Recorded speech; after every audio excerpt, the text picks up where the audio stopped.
Right now, beneath the waves, there is a place so deep, so dark, and so crushingly hostile that more people have walked on the surface of the moon than have ever reached its floor. We have detailed maps of Mars. We've photographed the surface of Pluto, 3 billion miles away. But the deepest point of our own planet, we've barely seen it. Over 80% of the ocean has never been mapped, never been explored, never been touched by human eyes. It is the largest habitat on Earth, and it is almost entirely a mystery.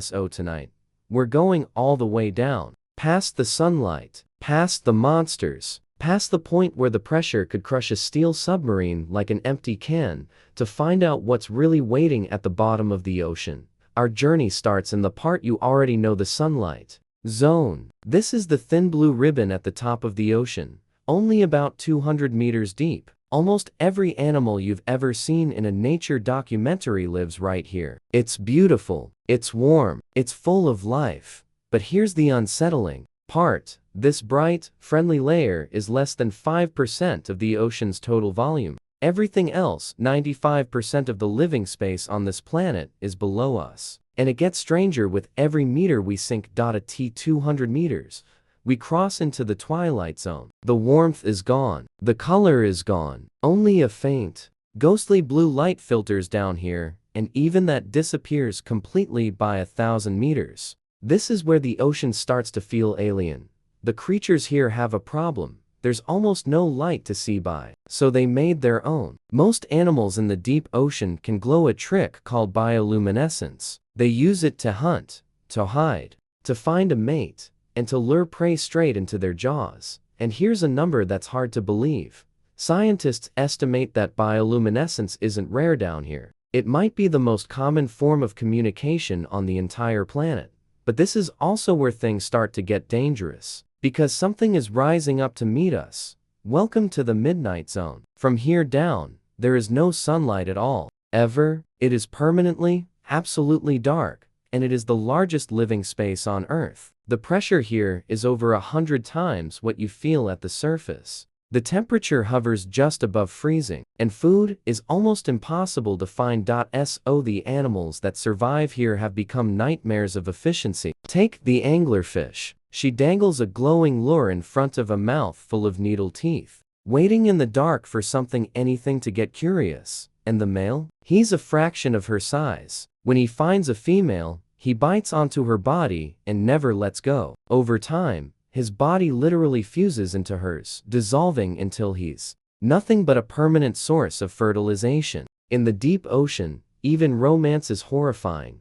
Down here, you'll find gulper eels that can swallow prey bigger than themselves, and squid that turn inside out to escape predators. Nothing wastes a single calorie. Nothing trusts the dark. But we're not at the bottom yet. Not even close. At 4,000 meters, the seafloor finally appears, and it's not what you'd expect. No coral, no color, just an endless, silent plain of mud that stretches farther than any desert on land. This is the abyss. It covers more of the Earth's surface than every continent combined, and almost no one has ever seen it. Life still clings on, but it's sparse and strange. Pale, eyeless creatures shuffle across the seabed, feeding on marine snow, constant, gentle fall of dead material drifting down from the world above. Up there, something dies. Down here, it becomes dinner. Weeks later, but scattered across this dead plain, scientists found something that shouldn't exist. Cracks in the seafloor, glowing orange, surrounded by life that breaks every rule we thought we knew.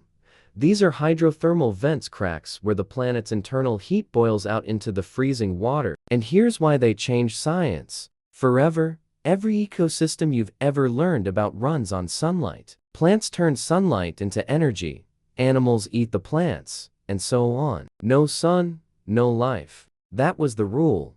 But around these vents, in total darkness, there are thriving cities of life. Giant tube worms taller than a person, blind crabs, entire food webs powered not by the sun, but by chemicals leaking from the Earth itself. It prove that life doesn't actually need sunlight to exist. And that single discovery is now one of the biggest reasons scientists believe we might find alien life on the frozen moons of Jupiter and Saturn in oceans hidden beneath the ice. The deep ocean didn't just show us our own planet. It rewrote what we think is possible in the entire universe. But there's one place left. The deepest point on Earth. Beyond the abyss, the seafloor tears open into the deepest scars on the planet, the ocean trenches. And the deepest of them all is the Mariana Trench. At its lowest point, a place called the Challenger Deep. The ocean is nearly 11 kilometers deep. That's deeper than Mount Everest is tall.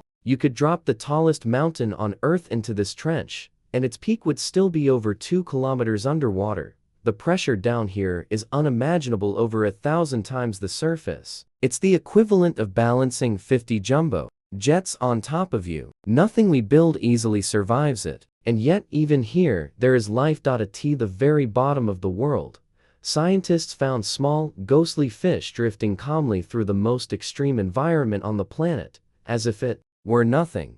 But they found something else too. Something man-made. In the single deepest point in the entire ocean, place almost no human will ever go, explorers found a plastic bag. We reached the bottom of the world, and our garbage got there first. We've traveled 11 kilometers straight down, through 5 worlds stacked on top of each other, each one stranger than the last. And here's the part that should keep you up at night. We've only explored a tiny fraction of it. There are creatures down there we've never seen, mountains we've never mapped, entire ecosystems we don't even know exist yet. We spend billions looking up at the stars, dreaming of alien worlds. But the most alien place we know of isn't out there in space. It's right here, under the water, covering most of our own planet. And we've barely even started to look. If this blew your mind, there's a whole world down there we didn't even get to, so subscribe, and I'll take you back down soon. Thanks for watching.